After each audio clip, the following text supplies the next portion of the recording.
La machine de marquage EC9 est munie d'une poignée de transport permettant de la déplacer facilement. La manivelle au sommet de la colonne se replie pour un transport plus facile. Une fois sorti du carton, il est conseillé de serrer la poignée se trouvant à l'arrière de la colonne, ce qui permet à la mécanique de ne plus bouger pendant les réglages. Différents accessoires optionnels peuvent être inclus dans le carton.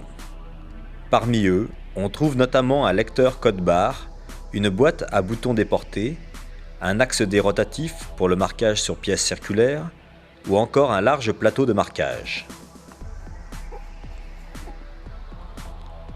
Le réglage de l'EC9 est extrêmement simple.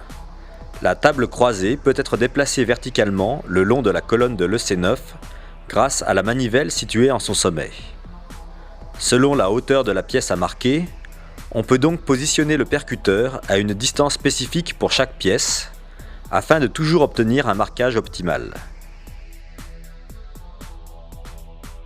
À l'arrière du contrôleur, on trouve différents types de branchements. À gauche de la colonne, on trouve ainsi un porte-fusible, un bouton marche-arrêt et une prise d'alimentation 220 volts à raccorder sur le secteur avec le câble fourni. À droite se trouve la connectique, avec tout d'abord le port permettant de contrôler l'axe rotatif disponible en option, un port permettant le contrôle des autres accessoires, et enfin un port USB permettant la communication avec un PC grâce au logiciel SICK Marking On/Off Tools. Le C9 se décompose en plusieurs parties. Le plateau rainuré en fonte qui permet le positionnement précis des différentes pièces à marquer, l'ensemble percuteur monté sur une table à mouvement croisé, le contrôleur électronique qui pilote la mécanique pendant le marquage. Il est équipé d'un clavier alphanumérique et d'un écran de contrôle. L'entretien du stylet est lui aussi extrêmement simple.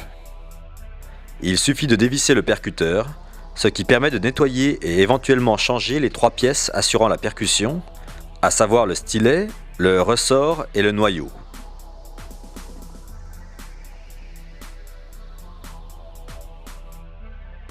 Pour le remontage, introduire d'abord le stylet et le ressort dans l'écrou guide, puis glisser le noyau à l'intérieur du percuteur avant de revisser l'ensemble.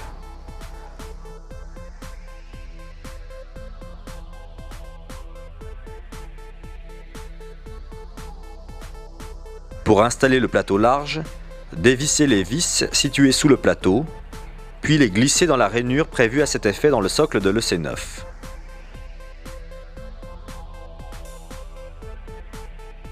Une fois le plateau en position, vissez les deux vis jusqu'à ce que le plateau soit parfaitement immobile.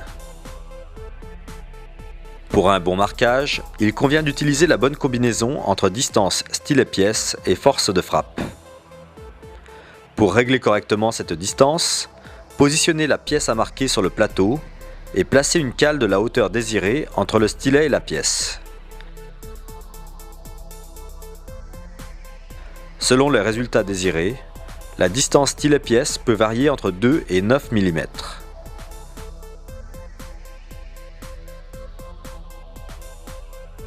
Une fois le stylet en position, retirez la cale et serrez la poignée arrière. Il ne reste plus qu'à programmer le marquage grâce au contrôleur électronique.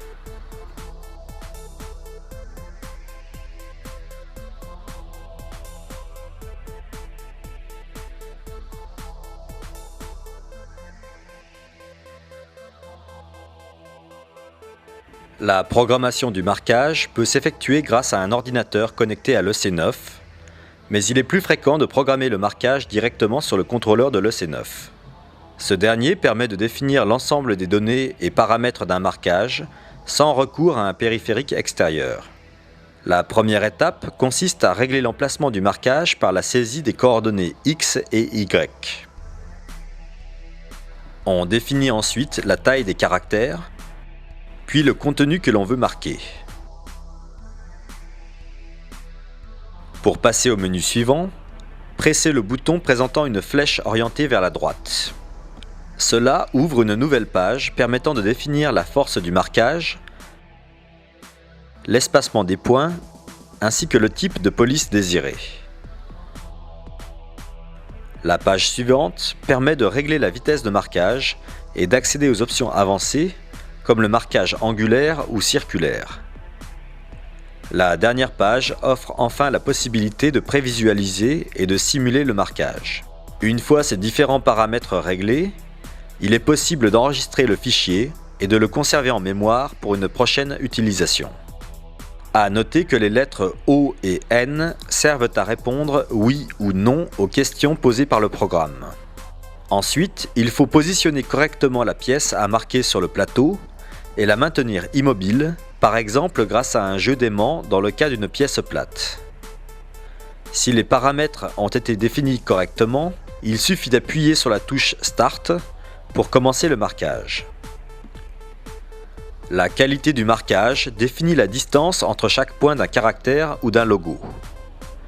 Plus les points sont proches les uns des autres, plus le marquage semblera continu et donc de bonne qualité. Il existe 5 niveaux de qualité différents. On passe de l'un à l'autre grâce aux flèches verticales haut et bas du clavier, situées juste à droite de l'écran.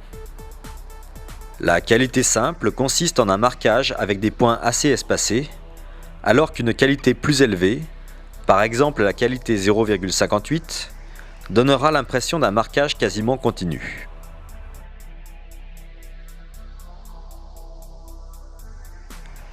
La force de marquage est également un élément essentiel. Plus cette force est grande, plus les différents points d'impact seront profonds et larges, et donc plus ils seront visibles. On passe d'une force à une autre de la même façon que pour choisir la qualité, avec les flèches verticales. 9 niveaux de force sont disponibles. La vitesse de marquage se sélectionne elle aussi grâce aux flèches verticales. 3 vitesses de marquage sont disponibles. Le même système de sélection s'applique à la police de caractère, dont le choix se fait parmi 4 possibilités, parmi les polices les plus courantes. En ce qui concerne la taille des caractères, on peut définir à la fois leur largeur, paramètre L sur l'écran, et leur hauteur, paramètre H sur l'écran. Pour prendre un exemple concret, nous allons réaliser 2 marquages avec des combinaisons de force et de distance stylet-pièce différentes. Le premier marquage sera un marquage profond, avec une force de percussion de 5 et une distance stylet-pièce de 6 mm. On peut voir que le texte est bien visible, avec des caractères profondément marqués sur la pièce. Le deuxième marquage est un marquage léger, avec une force de percussion de 2 et une distance stylet-pièce de 2 mm. On peut facilement voir la différence en comparant les 2 marquages. L'avantage du marquage léger est qu'il soumet la pièce à des contraintes physiques très limitées, ce qui est idéal pour des pièces fines ou fragiles, alors que le marquage profond est à réserver à des pièces plus massives. Une fois les paramètres définis, la fonction approche manuelle permet de positionner le point de départ du marquage par l'intermédiaire des flèches directionnelles. Chaque appui sur une flèche déplace légèrement la position d'origine du stylet selon les axes X ou Y.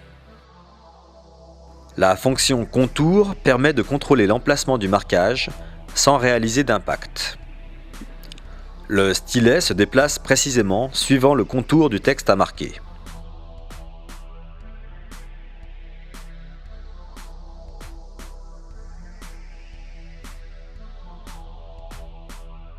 La fonction simulation, à droite dans le menu, consiste, elle, à contrôler les déplacements exacts du stylet en simulant le marquage sans effectuer d'impact sur la pièce.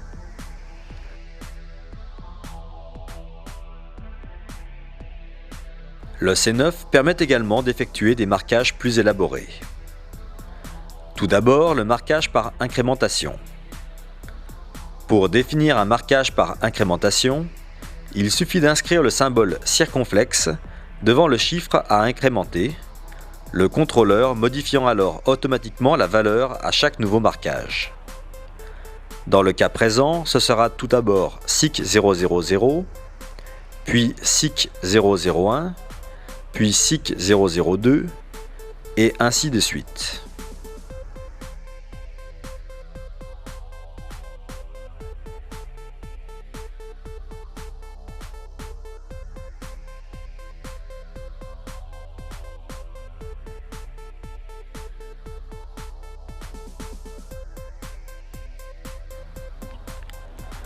Le marquage de variables texte peut également se révéler très utile. Il permet de répéter un champ variable sans modifier le programme de marquage. Il se définit en pressant Alt plus V sur le clavier.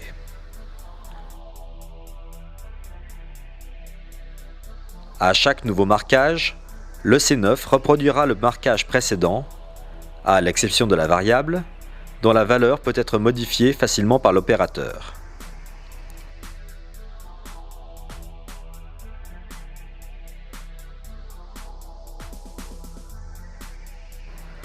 On peut ainsi définir plusieurs champs fixes et des champs variables qui évolueront si besoin à chaque pièce.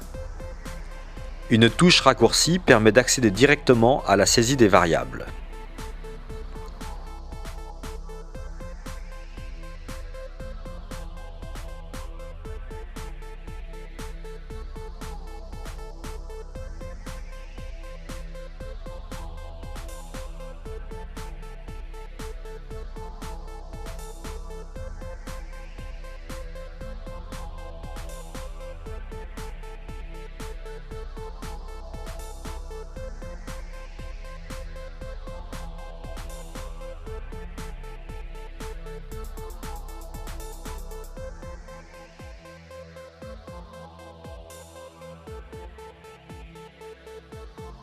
Pour définir un marquage angulaire, il suffit d'entrer dans le menu correspondant et de choisir l'angle en fonction duquel sera marqué le texte. Cet angle est défini par rapport à l'horizontale. Encore une fois, la fonction vue graphique permet de prévisualiser le marquage.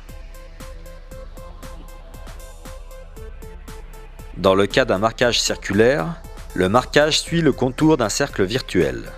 Pour le paramétrer, l'utilisateur doit définir les coordonnées XY du centre du cercle, son rayon et l'angle de départ du marquage. Ensuite, l'outil Vue graphique permet de visualiser le résultat.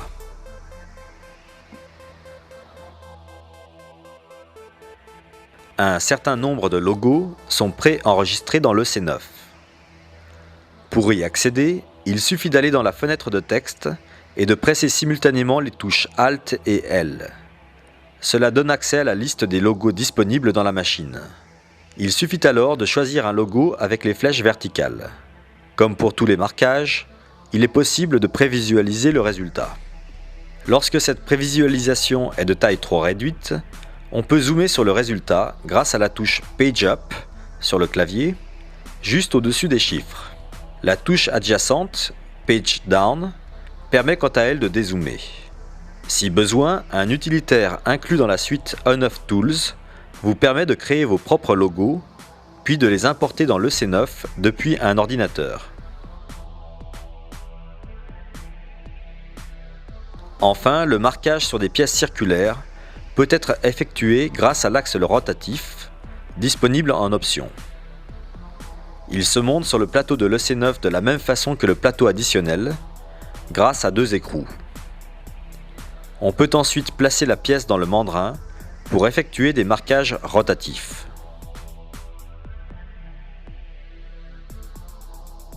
Il faut ensuite valider l'utilisation de l'axe D dans le menu Réglages machine. Dans la nouvelle page, on précise la présence de l'axe D via l'icône correspondant. Il faut ensuite définir le diamètre de la pièce à marquer grâce au menu suivant.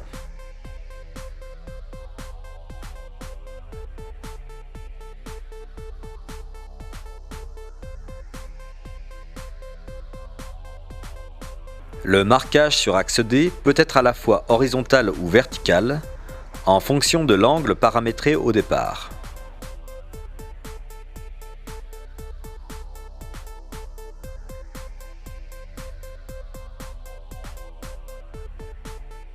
La suite logicielle fournie avec la machine vous permet de créer des fichiers sur votre ordinateur, de créer vos propres logos, de transférer des fichiers de votre ordinateur vers le C9, de sauvegarder sur votre ordinateur les fichiers créés directement sur la machine, ou encore d'effectuer si besoin des mises à jour.